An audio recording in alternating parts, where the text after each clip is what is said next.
run တက်ရမှာအကောင်းဆုံးဖြစ်မဲ့ maximum 3កောင်ကိုပြောပြပေးရမယ်ဆိုရင်တော့နံပါတ်1ကတော့ကျွန်တော် Moscow ပဲဖြစ်ပါတယ် Moscow ရဲ့စစ်ပဲရာကျွန်တော်အထူးတက်လည်းရှင်းပြပေးကြတော့မလို့တော့ဘူးထင်တယ်ဒါပေမဲ့ဒီကြတစ်ခုကဒီချိန်ဒီမတာအရာဘလို့ဆော့ဆော့ Moscow ကအရန်ကျန်းနေဗျာလိတ်ဂိမ်းမှာလည်းတေကြရဲအားလီမှာလည်း damage ပါတယ်သူရဲ့ passive ရာရှေ့ကိုပြင်နောက်ကိုပါထိရဲ့အတွက်တော်တော်အဆင်ပြေရဲ့လိမ့်ပါလို့ That's kind of small.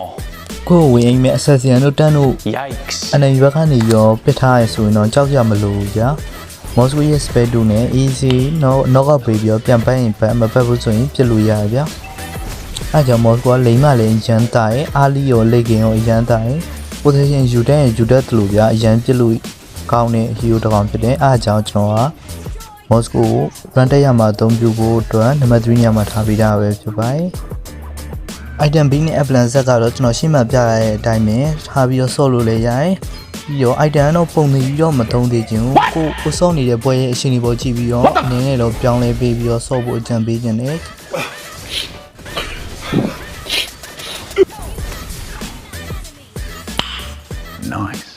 နောက်ထပ်နံပါတ်2နေရာမှာရှိနေတဲ့ hero လေးကတော့ကျွန်တော်ရဲ့ favorite အဖြစ်ဆုံး hero တစ်ကောင်ဖြစ်တဲ့ cloud ပဲဖြစ်ပါတယ်ဘာလို့လဲဆိုတော့ cloud ကမတာထဲမှာမရှိဘူးဆိုရင်လည်းအောင်းမတာမှာအရန်ဆော့လို့ကောင်းတဲ့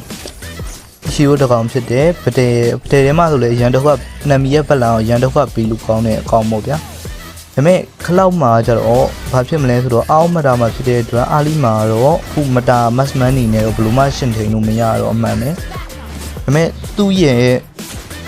item ဒီမိုဟနာကိုရန်စတက်နှစ်ခွက်ထွက်သွားပြီဆိုတာနဲ့ enemy တင်းကိုကောင်းကောင်းကြီးဒုက္ခပေးနိုင်တဲ့ hero တစ်ကောင်ဖြစ်တယ်။အဲကြောင့်ကျွန်တော်အနေနဲ့ဒီ cloud ကိုတော့နံပါတ်2နေရာမှာထားတာပဲဖြစ်ပါတယ်။ရန်လှုပ်လို့ရရဆော့လို့ကောင်းတဲ့ matchman တစ်ကောင်ဆိုရင်လေကျွန်တော်ကတော့ cloud ကိုပဲပြခြင်းနဲ့ရန်လှုပ်အရွာအရန်ဆော့လို့ကောင်းတဲ့ enemy 5ကောင်ကြားထဲမှာအလှုပ်အရွာလိုက်ဆော့ပေးလို့ရတယ်။ပြီးတော့ enemy backline နဲ့မှရှိတဲ့ matchman နဲ့မေးလို့ကိုတမ်းမင်းတွေကလွယ်တကူဖျောက်လို့ရရဗျာဒါဆိုရင်ကိုတင်ရပဒိန်နိုင်မှုသိကြပါပြီအဲကြောင့်ကျွန်တော်အနေနဲ့ကတော့ကလောက်ကိုတော့ပို့ပြီးတော့ကြိုက်တယ်ပေါ့အောင်းမတာတွေက Q တကောင်ပြရမယ်ဆိုရင်တော့ plan set နဲ့ item ပေးရတော့ကျွန်တော်ရှိမှပြတာတွေဥစ္စာနဲ့ဆော့လို့ရပါတယ်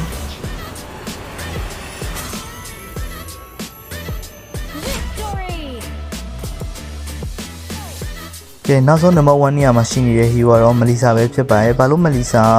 ဟိုကျွန်တော်နံပါတ်1နေရာမှာထားထားလဲဆိုတော့မလီဆာကလိမ့်မပိုင်ဝမ်းရှင်ထိန်ရပဲဖြစ်ဖြစ်2%ထိန်ရပဲဖြစ်အရန်တာရဲ့သူရဲ့ IOU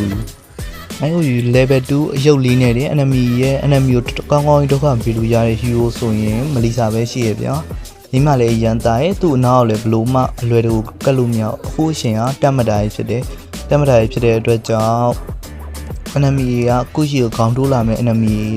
ရှစ်ဖို့များဗျာအဲ့လိုမျိုးကောင်းတွေကိုမလီဆာကောင်းလာပြီးတော့ဆော့လို့ရတယ်ဒမ်မင်ကလည်းအရန်ထွက်တဲ့ hero ဖြစ်တယ် 5/5 ဒီပိုင်းဆူချနဲ့ IOU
squad လေးနှိပ်သွားပြီးတော့တောင်းဆိုချင်ပါဗျ